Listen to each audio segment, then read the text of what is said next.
Assalamualaikum warahmatullahi wabarakatuh. Saya perwakilan dari kelompok 13 akan mempresentasikan hasil kerja kami yang berjudul Membangun Bisnis Digital.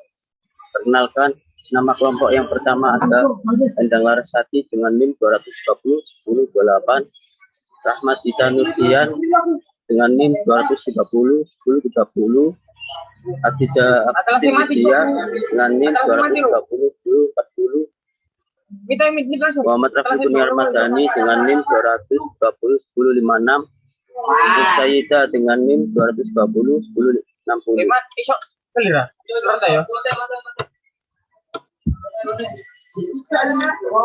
Pokok pembahasan definisi bisnis digital, manfaat bisnis digital, menjadi YouTuber dalam bisnis digital, menjadi blogger dalam bisnis digital, menjadi fotografer dalam bisnis digital, menjadi bisnis online dalam bisnis digital, menjadi pengarang untuk orang lain dalam bisnis digital, menjadi membuat chatbot dalam bisnis digital, menjadi pemasar afiliasi dalam bisnis digital, menjadi penulis resume dalam bisnis digital, menjadi kontraktor pengembangan bisnis dalam bisnis digital, menjadi influencer dalam bisnis digital, menjadi freelancer web dalam bisnis digital, menjadi konsultan SEO dalam bisnis digital, menjadi headhunter kontraktor dalam bisnis digital, menjadi freelancer dalam bisnis digital.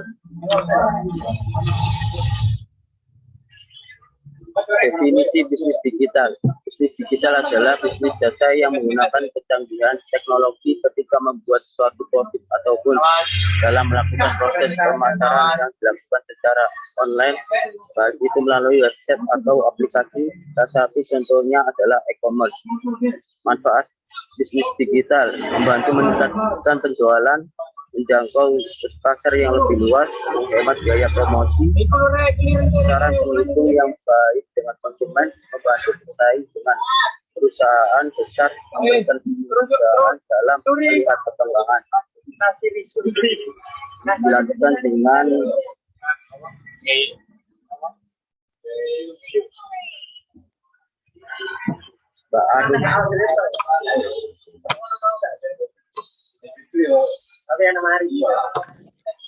menjadi YouTuber.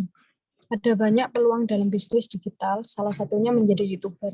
Tak sedikit orang yang memiliki penghasilan luar biasa dari YouTuber. Berikut yang dilakukan YouTuber untuk membuat konten pada bisnis digital. Yang pertama, menentukan tujuan konten YouTube. Yang kedua, riset dan rencana pembuatan video. Yang ketiga, edit video. Yang keempat, upload dan optimasi SEO YouTube. Dan yang terakhir, promosikan konten YouTube. Ada banyak cara mempromosikan video YouTube, mulai dari penggunaan promosi gratis dari YouTube, membuat playlist, mempromosikan ke media sosial, hingga mengiklankan video tersebut. Dengan mempromosikannya, viewer dan subscriber channel YouTube Anda bisa makin banyak. Selain harga WiFi, pemilihan promosi hingga penggunaan perangkat lunak juga perlu menjadi pertimbangan.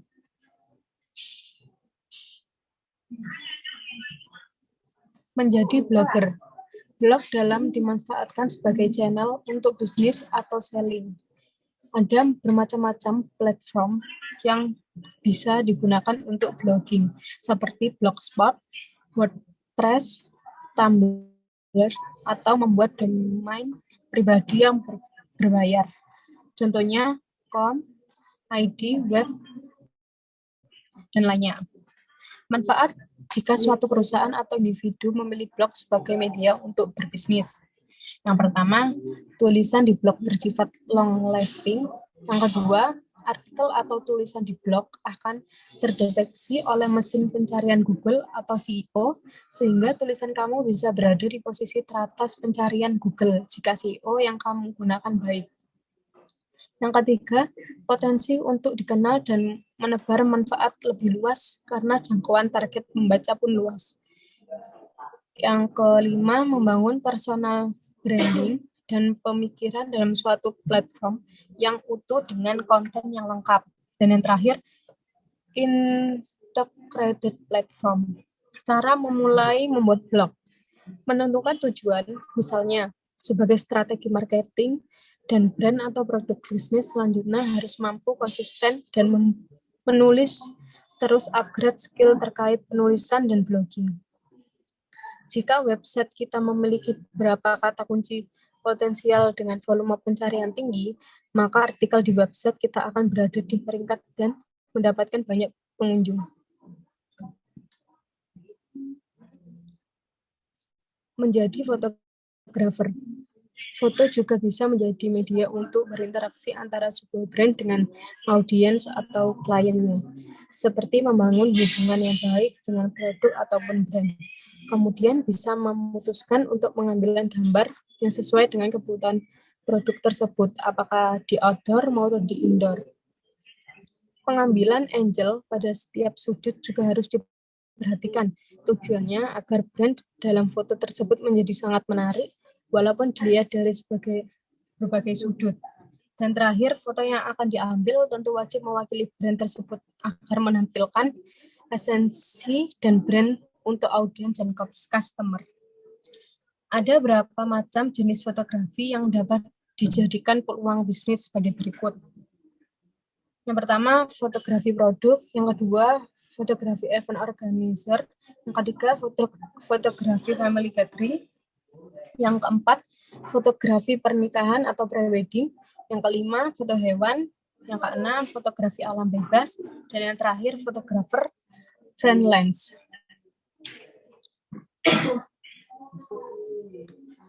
Menjadi instruktur online. Dari bisnis instruktur online, kita dapat menghasilkan pendapatan cukup besar serta keuntungan dan kemudahan lain yang tidak Anda temukan di model kursus atau pelatihan konvensional secara offline. Jenis pelatihan kursus online pun beragam, mulai dari pelatihan digital marketing, kepenulisan, diet, fitness, membuat game, desain grafis, hingga pelatihan memasak pun sekarang di-online-kan. Berikut keuntungan dan kemudahan bisnis instruktur online. Yang pertama, platform medianya kursus berbagai online, melengkapi bisnis kursus Anda yang sudah ada. Yang ketiga, dapat menciptakan penghasilan yang pasif atau passive income. Dan yang terakhir, menjual produk lain relevan dengan minat siswa.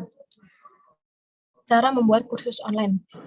Yang pertama ada pilih topik kursus, yang kedua lakukan riset pasar, yang ketiga buat garis besar kursus yang akan kita jalankan, yang keempat tentukan metode penyampaian materi terbaik, yang kelima buat materi kursus, dan yang terakhir buat platform website untuk menjual kursus online tersebut.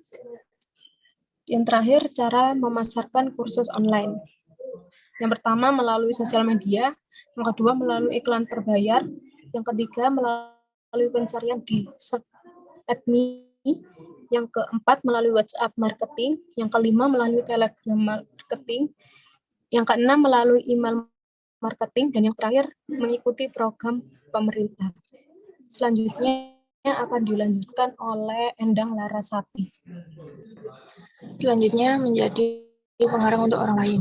Seiring perkembangan zaman, titel penulis tak hanya disematkan pada mereka yang menulis buku atau novel saja, namun juga penulis lepas atau freelance online, penulis naskah untuk media ataupun film. Tidak banyak orang yang tahu bahwa cara menjadi penulis sebenarnya hanya butuh dua hal, yakni konsisten dan niat, ditambah dengan berbagai strategi dan tips. Kamu akan bisa lebih berhasil di bidangmu. Ada beberapa cara untuk menjadi penulis atau pengarang yang sukses. Di antaranya, yang pertama, banyak membaca karya penulis ternama. Yang kedua, selalu mau belajar. Yang ketiga, banyak berlatih menulis sejak dini. Yang keempat, catat ide-ide yang dimiliki. Yang kelima, berbanyak koneksi di industri kepenulisan. Yang keenam, ikut komunitas penulis. Yang ketujuh, belajar dari pengalaman. Yang kedelapan, peka membaca selera pasar. Dan yang terakhir, perhatikan kebijakan penerbit. Next. Selanjutnya menjadi pembuat chatbots. Chatbots adalah sebuah aplikasi perangkat lunak yang digunakan untuk ikut terlibat dalam percakapan manusia. Chatbots biasanya digunakan berbagai industri yang berbeda dengan tujuan yang berbeda pula. Chatbots mampu memahami Bahasa manusia, menirukan percakapan manusia dan menjalankan tugas sederhana secara otomatis. Chatbots digunakan di berbagai saluran, seperti aplikasi perpesanan, aplikasi seluler, situs web, saluran telepon, dan aplikasi yang mendukung suara. Cara kerja chatbots, yang pertama, seorang pengguna memasukkan pesan ke chatbot melalui saluran seperti aplikasi, situs web, pesan teks, atau bahkan berbicara melalui panggilan telepon. Yang kedua, chatbots menerima isi pesan dengan menangkap info terkait dengan saluran yang masuk melalui pesan. Chatbots yang menentukan respon yang tepat dan mengembalikan respon kepada pengguna melalui saluran yang sama. Manfaat membuat chatbots.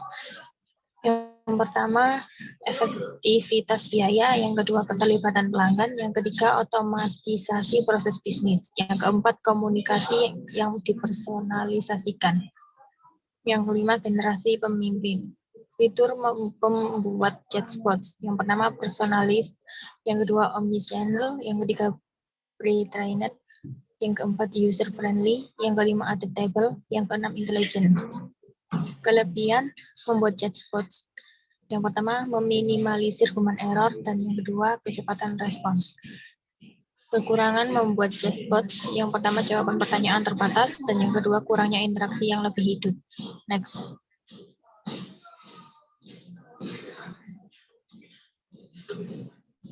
Selanjutnya menjadi pemasar afiliasi. Affiliate marketing merupakan salah satu program yang paling efektif agar dapat menghasilkan pendapatan yang besar secara online melalui internet dengan jangka waktu yang terbilang singkat.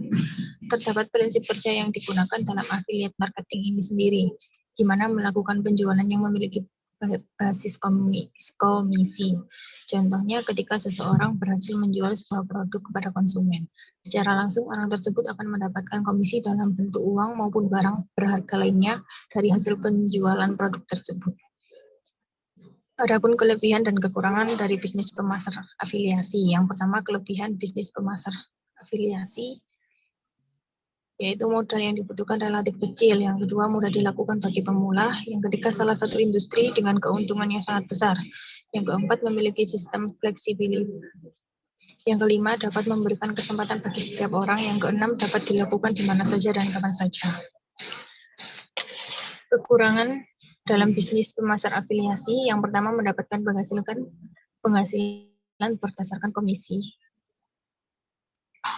Maka pemasukan yang diterima tidak tetap bergantung pada produk yang dijual. Yang kedua, membutuhkan kesabaran dan kerja keras dalam menawarkan produk. Yang ketiga, semakin populer, maka semakin besar persaingan dengan berbagai produk. Tips dalam pemasar afiliasi, yang pertama, membiasakan diri untuk mempelajari segala informasi. Yang kedua, memiliki produk yang sedang diminati.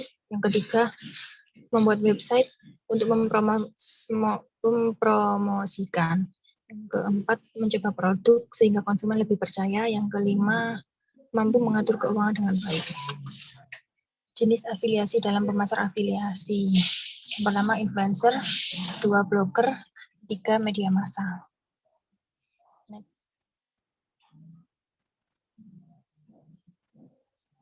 Selanjutnya menjadi penulis resume. Layanan penulisan resume yang terampil sangat dibutuhkan, terutama karena ekonomi pulih dari resesi dan lebih banyak orang mulai mencari pekerjaan. Jadi, jika kita memiliki pengalaman menulis resume atau tertarik untuk menjadi penulis resume bersertifikat, ada peluang untuk memulai karir baru atau menambah penghasilan yang sudah ada. Dalam menulis resume, ada beberapa hal yang harus diperhatikan. Yang pertama, selalu ciptakan ruang di rumah tempat untuk dapat bekerja.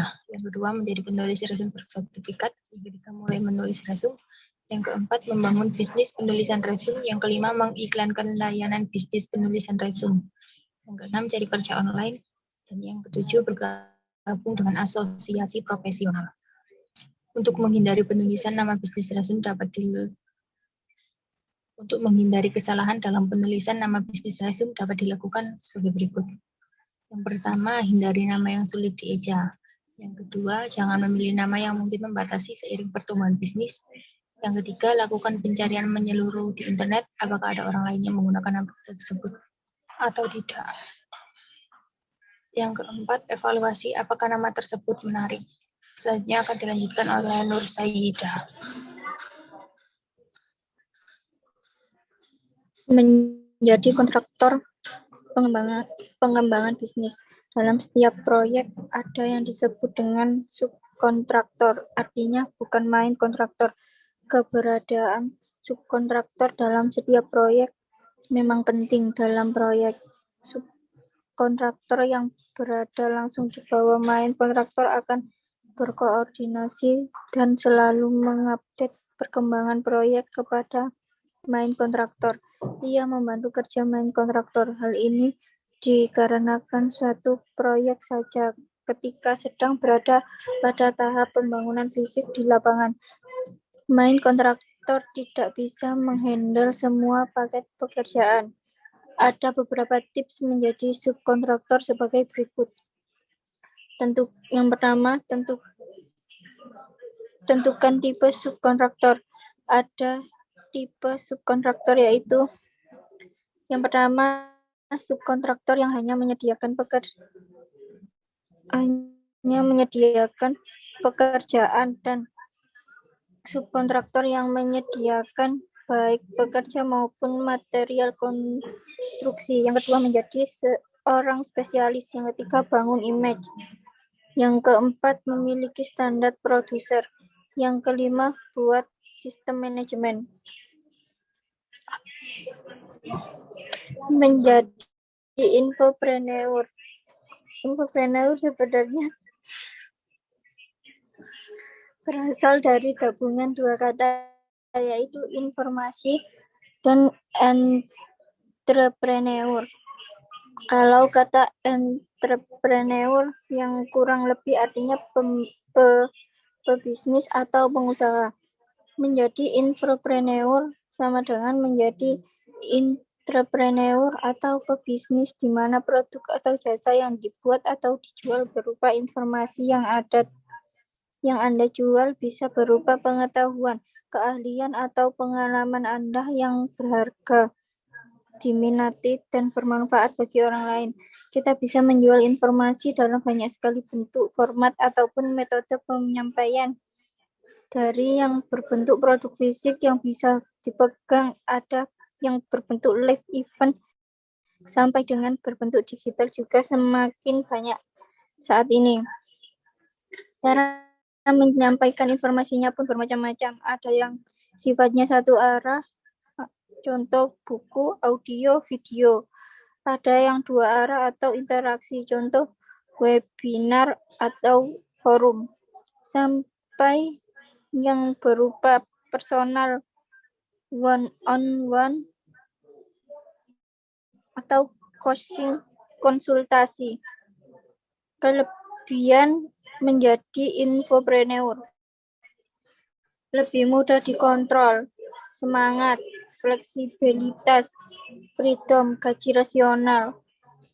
Kekurangan menjadi infopreneur: administrasi, persaingan, gaji tidak sama tiap bulan, jadwal kerja. Menjadi flipper situs web. Website flipping adalah proses membeli, memperbaiki, dan menjual situs untuk keuntungan. Perkembangan internet adalah sistem pemasaran dalam transaksi dalam bisnis secara online dengan situs atau jejaring sosial sebagai alat pemasaran atau transaksi. Website biasanya didukung oleh nama domain atau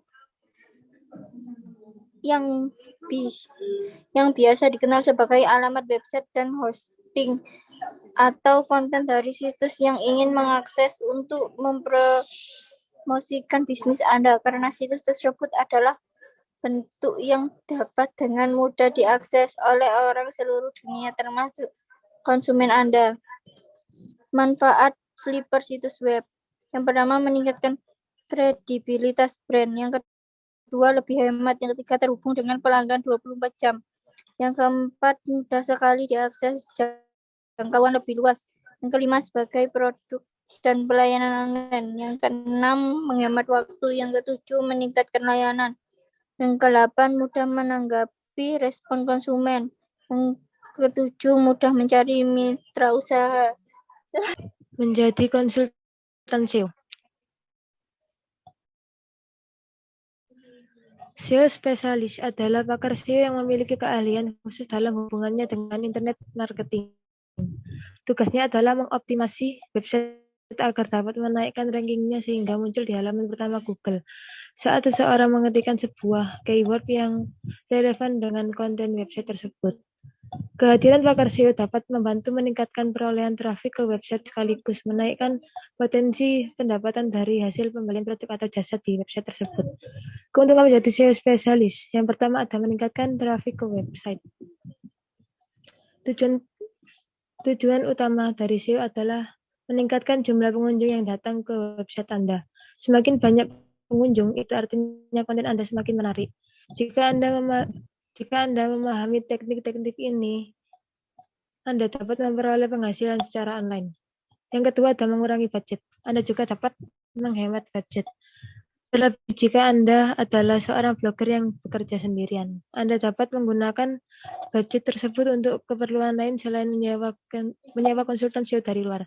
Yang ketiga adalah memahami apa yang website Anda butuhkan. Ketika Anda memahami sedikit tentang SEO, Anda mulai mengerti apa saja yang dibutuhkan oleh website Anda agar teroptimasi dengan baik. Ketika Anda memutuskan untuk menyewa jasa SEO, Anda tahu apa saja yang Anda butuhkan. Ini akan memudahkan Anda untuk membuat keputusan dalam mengambil paket-paket yang ditawarkan oleh penyedia jasa SEO. Yang keempat, ada menjadi marketing manager yang baik kompeten. SEO merupakan unit kerja Departemen Pemasaran. Dengan memahami SEO, Anda dapat memiliki portofolio yang lebih bagus dibandingkan dengan manajer yang tidak paham tentang soal ini. Yang kelima, ada menyelamatkan bisnis secara online. SEO tidak lagi menjadi sebuah pilihan, melainkan keharusan. Website yang tidak mementingkan SEO tidak akan bisa berkembang di dunia online, apalagi dengan banyaknya bisnis yang muncul di niche yang sama dengan Anda. Kompetensi akan semakin ketat dan aplikasi SEO dapat membantu website Anda dilihat lebih banyak orang. Next. Menjadi headhunter kontraktor. Headhunter adalah perusahaan agen atau perorangan yang menyediakan jasa konsultasi dan rekrutmen karyawan untuk peran strategis, manajerial, atau level C-suite. Headhunter disewa oleh perusahaan dan berorientasi pada kepuasan klien sebagai pengguna tenaga kerja. Meski terkesan menjadi penghubung antara calon karyawan dengan perusahaan, sebenarnya mereka bekerja berdasarkan kebutuhan perusahaan klien. Syarat yang wajib dipenuhi untuk menjadi headhunter adalah rasa ingin tahu, yang kedua ada bekerja secara efisien, yang ketiga memiliki jaringan luas, yang keempat memiliki daya analisis yang baik.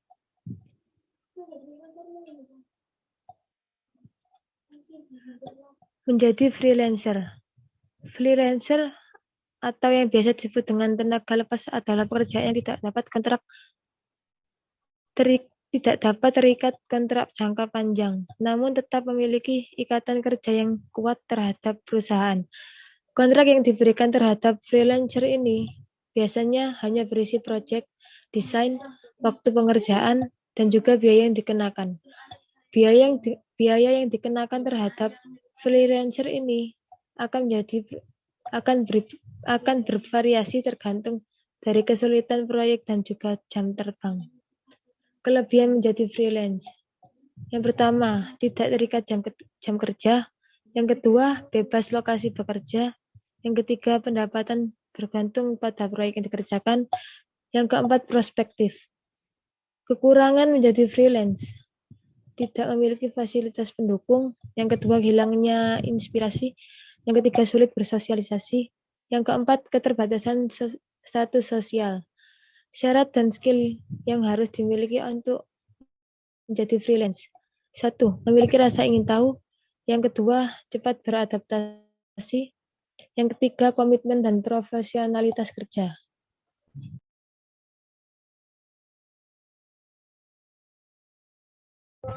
Kesimpulan.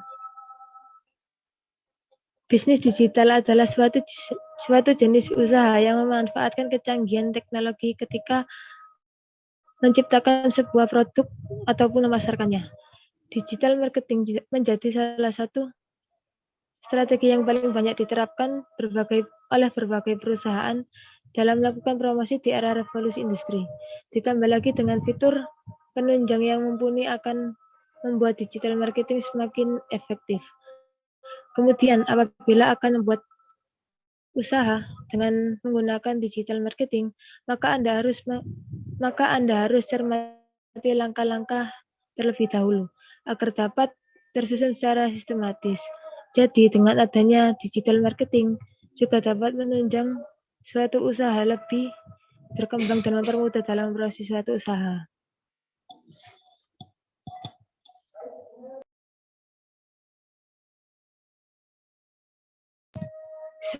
Sekian presentasi dari kelompok kami. Jika ada salah kata, mohon dimaafkan, dan bila ada pertanyaan, mohon disampaikan. Wassalamualaikum warahmatullahi wabarakatuh.